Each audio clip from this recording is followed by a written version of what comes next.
By bus, by train, or Metrolink. GMPTE, proud sponsors of I Love Manchester, connecting people with places throughout Greater Manchester. Welcome to I Love Manchester, our guide to the successes and secrets of our city.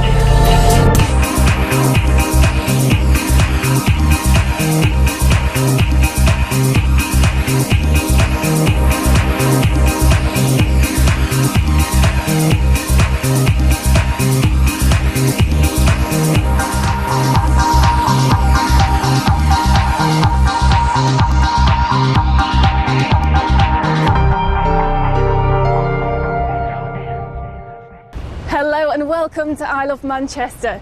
Today we're getting to the bottom of why we really are a great city.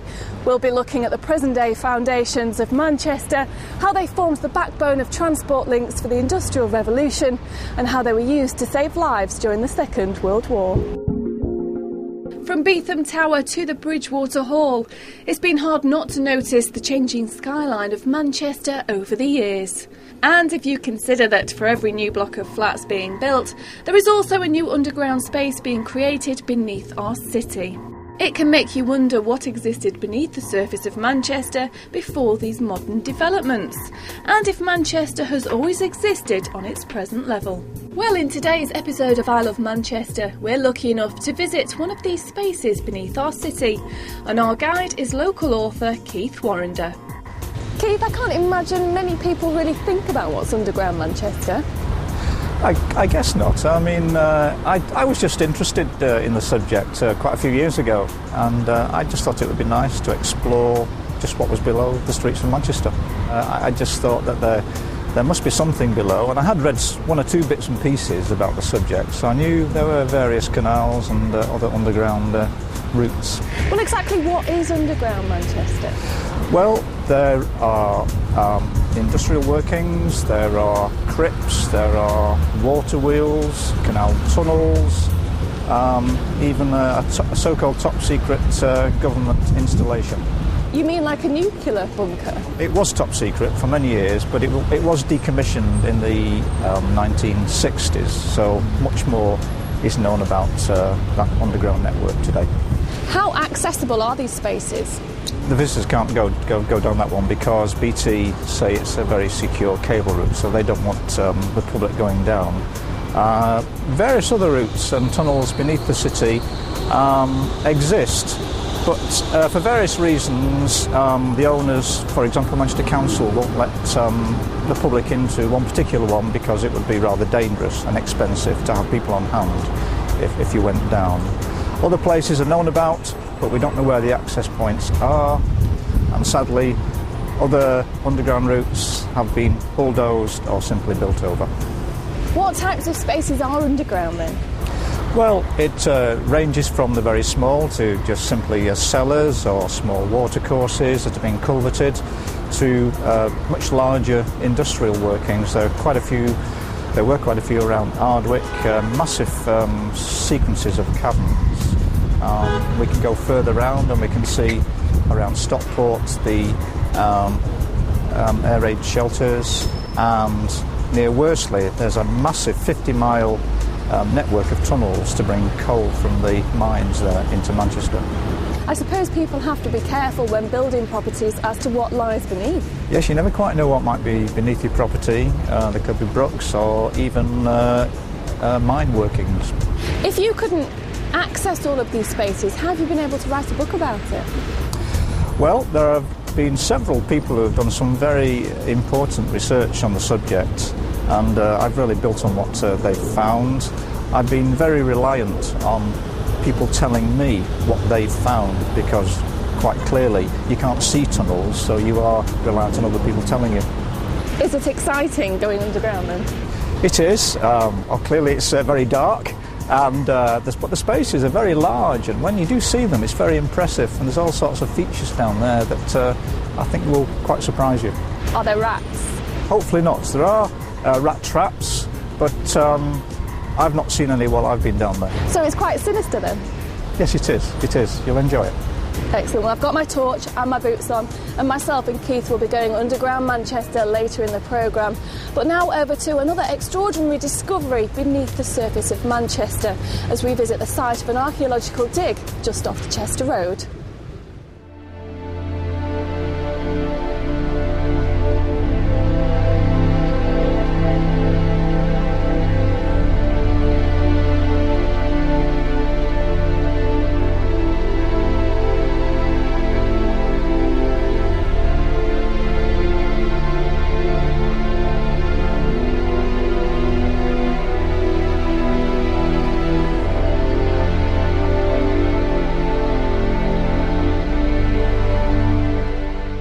Starting on site in the middle of February, and the first part of the work's monitoring the removal of the overburden so we can actually expose the archaeology.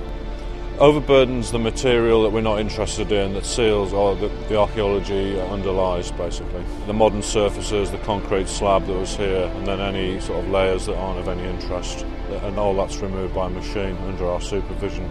We've been surprised on this site because we've not found any temples in situ. We found the Roman altar stone, which was dumped in a rubbish pit at the edge of the site.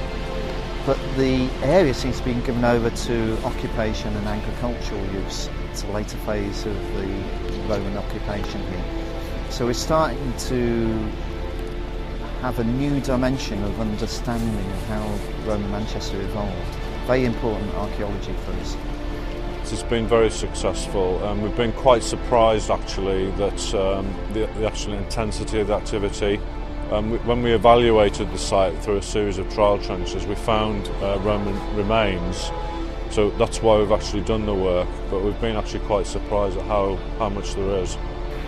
And it just brings Roman Manchester alive to me. It's great. And we know from inscriptions on tiles and other fragments that Roman Manchester was a cosmopolitan town, much like the city is today. We have military units from Holland, from Spain, from Austria and Hungary, all being stationed in Manchester at one time. So it would be in quite a vibrant atmosphere. And I think the altar finds just sort of sums up this, and is a very tangible reminder of the Romans that once lived in Manchester. The significant findings have been a large assemblage of Roman pottery, which we obviously use to date the actual features in the ground. And the main find, the one that has kind of attracted everyone's attention, is an inscribed stone altar of the Roman period, which is an absolutely extraordinary find. Well, it's been very significant because the name Aelius Victor, depicted on the altar stone, is only the second Roman name from Manchester. The previous one was found nearly 400 years ago by the River Medlock behind me, where an altar stone was found dedicated by someone called Lucius Senicianus Marcus. And he was a centurion who came over with a detachment about 200 AD to help rebuild the Roman defences of the fort at that time under the Emperor Severus. So clearly it's very significant in terms of being only our second name Roman. It's also significant in terms of being only the first Roman stone inscription for 150 years from Manchester.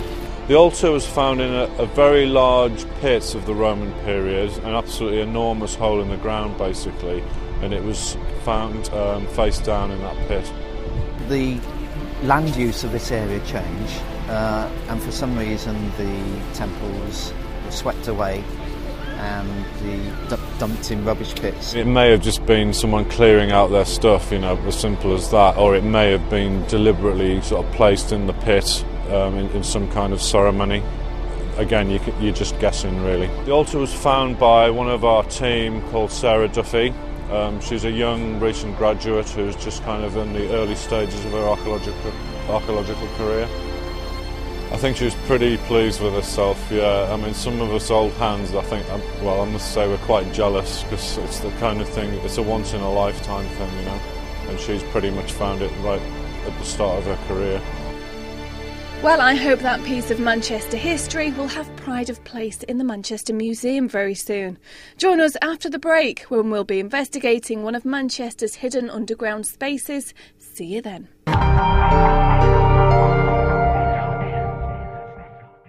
GMPTE, connecting people with places throughout Greater Manchester.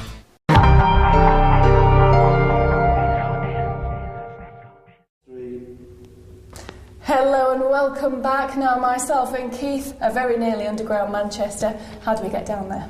Well, we're going to go down these stairs about 40 feet and then we'll be able to move through the tunnel. Well, we've got our torches. Shall we go? Okay. Let's do it.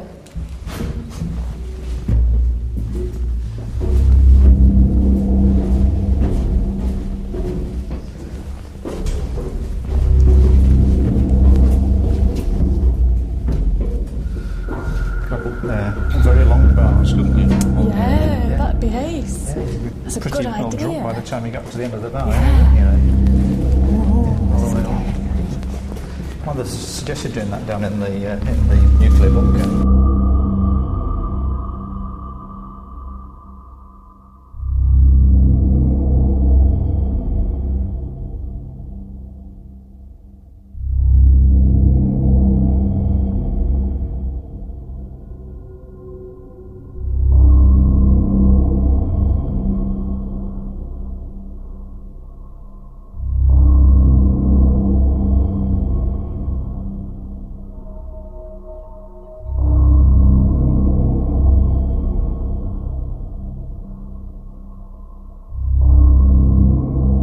What are these marks on the wall? This is the sandstone rock. This is what, of course, what Manchester is built upon, and this is ideal tunnelling stone. That's why there are so many underground routes beneath the city. Years of hard work. Yeah, but actually very easy to cut through. Oh wow! Where are we here? We're now standing beneath the goods yard of the old central station. What exactly was it used for down here? Well, the canal came up to this point, and then goods could be taken from the goods station down into the tunnel and sent off via the Manchester docks. So really, this was the hub of transport networks? Yes, it was. It was all part of the Great Northern Complex. And that was massive in the Industrial Revolution, wasn't it? Well, actually, this part of the tunnel really didn't get going until the late 1800s and was really only in operation for about 20 years. And back then, what would it have looked like in here? Well, at this point, the tunnel would have come out into the open air, and then when they built Central Station and the goods yard, at that point it was covered over, and it must have looked then as it does today. Why did it become derelict? Well, it was used, further along the tunnel was used as an air raid shelter, but this part I don't think was used for that purpose. It was probably not safe enough, so this has remained pretty open and derelict ever since the canal ceased to be used, around about 1922. How many toilets are left? Just one. I mean, if you're desperate, you might find it a bit of a problem finding it in the darkness, but there is one remaining, one rather rusty toilet. I wonder why there's just one that's there. I don't know, it's just been retained as a souvenir. There was also, at one time, a very rusty old ARP-1's helmet here, but that seems to have disappeared. Mm-hmm. Well, I hope the toilet's empty now. You can go and have a look if you want to. Yeah, you're all right. So, what about signs here? Well, there is a sign that's repeated in several places, and it's hardly decipherable these days, but I have seen another copy of it elsewhere. And what it does, it basically warns people that there must be no drinking or unseemly behaviour, no gambling, no swearing, because of the mixed company down here. But all sorts went on then down here. It must have been a very boring time for many people if they couldn't do those sort of things, but nevertheless, yes, it was quite a sensible precaution. I bet they got up to all sorts. They say affairs happened in the air raid shelters, a lot of affairs. I'm sure they did, but people have not really told me about those. Of all the places that you've visited in underground Manchester, where's your favourite? Well, so far this must be. There's so much to see, and it's quite an impressive site, I'm sure you'll agree. But the research goes on, so we'll have to wait and see what else I can find about underground Manchester. It's incredible, really, that people won't know about down here. They think present-day Manchester is how it always has been. It's been on that level. That's right. I mean, if you go to the Mitre Hotel by the cathedral, there's talk of a tunnel below there, but really I think that is actually the original street level of Manchester, because over the years the level of Manchester has been cranked up to tie in with the levels of the train stations and also around the cathedral area, which was quite a high point of the city. It's a shame, isn't it, that it's not used down here more? Yes, it's a fantastic space just waiting to be exploited. So now you've written the book Underground Manchester, what's next? Well, since I've written the book, I've received quite a bit of extra information from people who have seen the first edition, so I'm hoping that there will be another book on the subject. Thank you very much. Well, while we explore a little further underground Manchester, let's speak to Mark Rainey, one of Urbis's expert tour guides, about some of his favourite figures in Manchester literature.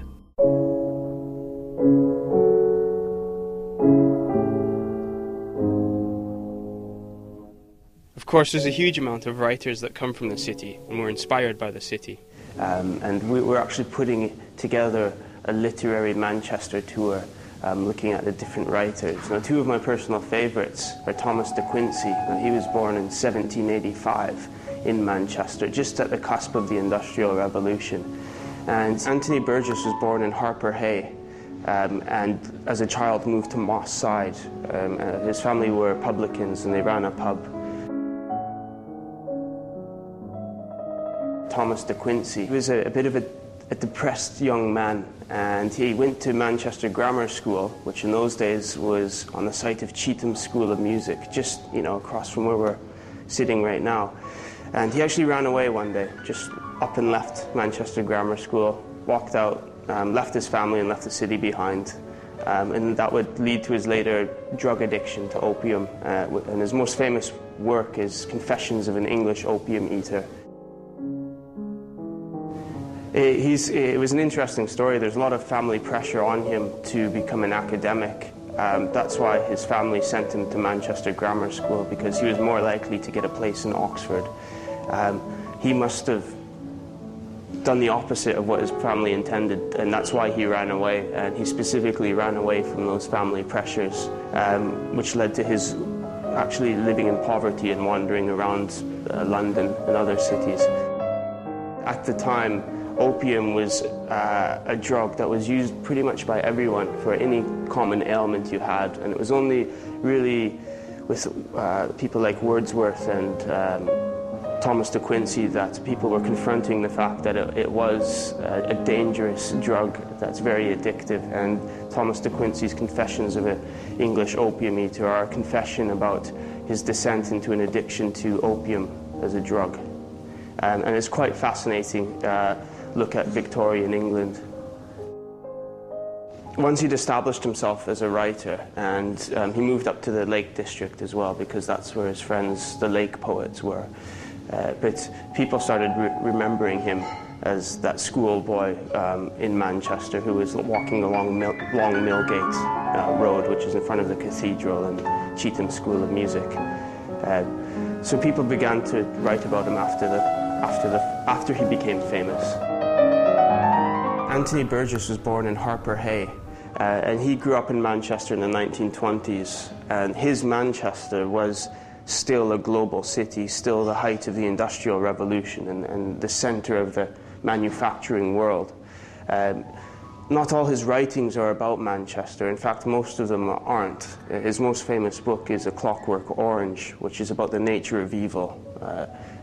And if you do read his autobiography, though, you get a real flavour of the city in the 1920s. He lived all over the world. In the Second World War, he was stationed in Gibraltar, and he worked for the military in Southeast Asia as well. And that's where a lot of his subject matter for his novels comes from. And the fact that he was from the city did raise the profile of Manchester in literary terms. Thanks, Mark. Now, as we take some photos to document my journey underneath Manchester, it's time for those of you above ground to visit another foodie location with local restaurateur John Quilter, as he shows us some of his favourite locations and dishes in the Manchester area. Gastropubs have been around for ages. and we all like to enjoy some great food down at our local. Today, I've come to Mr Thomas's Shop House on Cross Street in Manchester, one of the first city centre venues to be serving great regional local food. I'm going to try some corned beef hash and catch up with my old friend Sharon.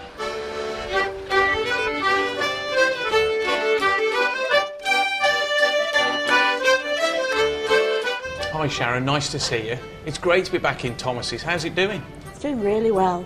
Excellent, really good at the moment. Yeah. What's made Tom's such a big success?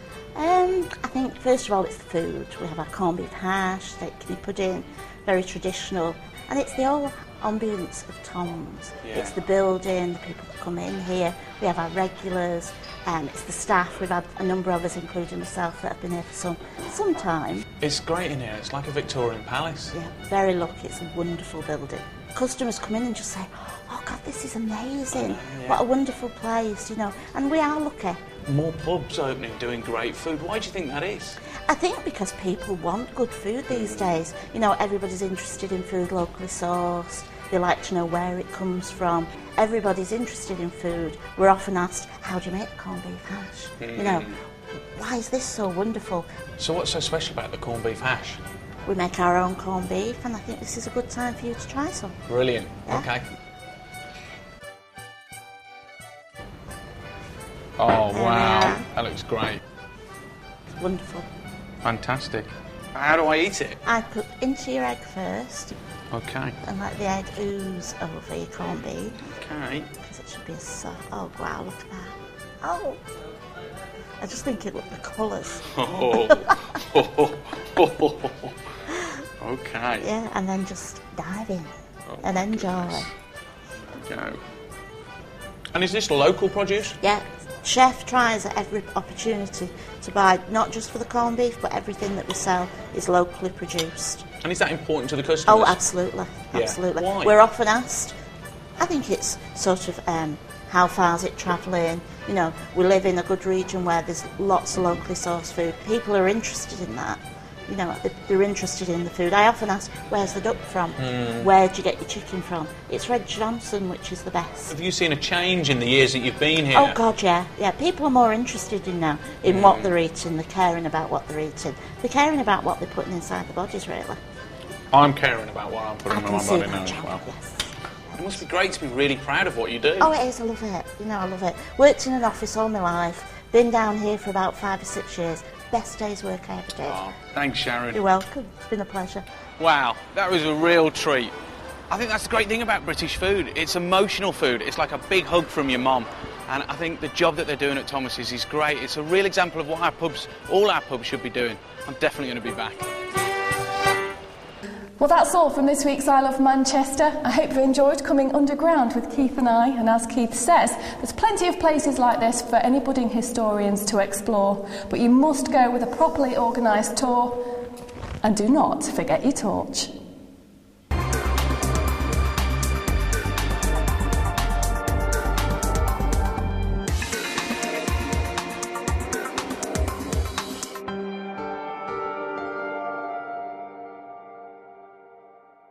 By bus, by train, or Metrolink. GMPTE, proud sponsors of I Love Manchester, connecting people with places throughout Greater Manchester.